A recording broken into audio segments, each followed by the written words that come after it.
10 over mark for Punjab. One thing we can say for sure is that Punjab are well on their course to winning this game. As far as their other objective is concerned, that seems to have pretty much been tossed out the window as far as the calculations are concerned. KL Rahul certainly was very much in the mix of things. Now 63 of 32 at the end of the 10 over mark. He was giving it his all. Unfortunate umpire review with Mayank Agarwal, where he could have maybe asked him to hang on. He sent him on his way. Double bad decision. We'll talk about that very shortly with Shaun Pollock on Cricbuzz Comm Box. Shaun, forget that little blip. At least we saw Punjab coming out with intent, but the task, 10 overs to try and finish the game, was a little too steep. Yeah, it was always going to be a tough task, but I've loved the intent. And as you say, I think Mayank Agarwal would have been key to that intent staying in focus and maybe being able to achieve the goal. Very surprised that it didn't go upstairs, because if you look at the two batters, Shabazz and Shah Rukh Khan, still to come, they're never going to strike it as well as Mayank. So I think it was definitely worth a go upstairs to keep those two at the crease. I mean, the way KL Rahul's played, he's been absolutely superb. And you just got the feeling that Mayank was starting to get the pace of the surface and really could have cut loose. But, as you say, it's been a valiant effort. They've still got to just try and get it as quickly as they possibly can, and then really hope for disaster in the other games.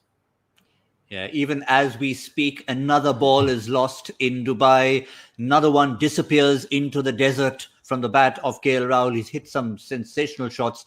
One of them particularly will stick in the mind. I know we have a lot of contests for the best catch and we focus on all that. But if we had a contest for the best shot, the most innovative shot, a sweep of a fast bowler going for a 90-plus meter six from KL Rahul of Deepak Chahar, that's one for the ages. Yeah, it was proper. It was nicely in position. We've seen AB de Villiers do it many times over the years, and everyone's learning how to be able to implement the same shot, and that was just fantastic. It was right off the meat, used every bit of pace that came onto the delivery and just helped it on its way. I still don't get the fact of why they can't have ball boys in the grandstands to throw balls back. It doesn't make sense to me to change balls 4 or 5 times a match. It really seems like something silly, because as a bowling unit too, you start to work on a ball. You want to try and get it in a certain shape or maybe shine a certain side.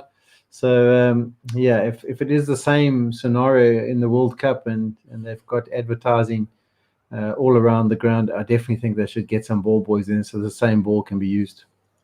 Fair point. Could just be a little treat for a few youngsters, get them into the bubble as well. So, they maybe also act as ball boys if they're having a few sessions or practice sessions in hotels, which they tend to do. So, and they get to watch an international game, maybe grow up one day to become a player in this tournament. Let's talk about the bowling.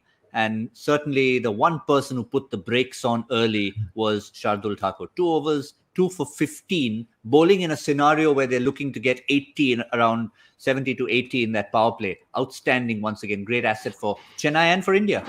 Yeah, it was. I think it was the length. I mean, you see 2 for 15 and 8 dot balls. His length was superb, particularly with a little bit of tail, a little bit of shape. He showed like he had some really good control. I knew Hazelwood was going to be a handful. That first over that he bowled, I think he just went for the 2 runs, was also superb with some steep bounce. But it was always going to be really tough for them because they knew that Punjab would come out throwing absolutely everything at them. And once again, we talked about him, Shah Thakur, having the golden arm. And our picks have been pretty good, haven't they? All our picks have come good.